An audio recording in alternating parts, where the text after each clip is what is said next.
So we've proven the product rule, and now I want to go through the proof of the power rule. So I'm going to start by letting x equal log base b of a. And then I'm going to transform it into its equivalent exponential form.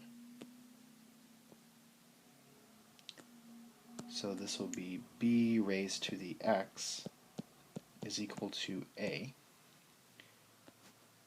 And then I need to get that power in there. So I need to raise both sides to the p.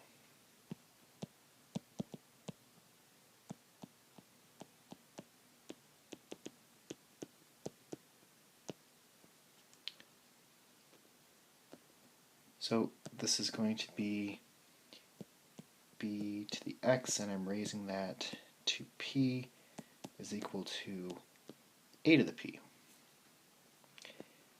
Okay, so looking at this part right here, power to power means we multiply the exponents.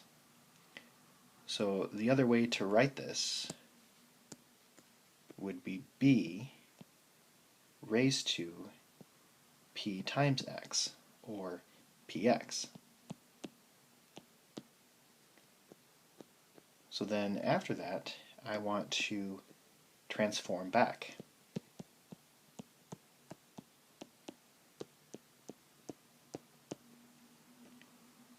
So transforming back into logarithmic form is going to give us log base b of a to the p is equal to px.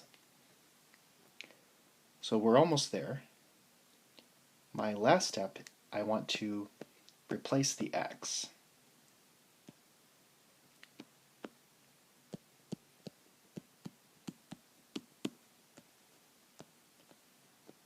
So it's going to be log base b of a to the p is equal to p times log base b of a.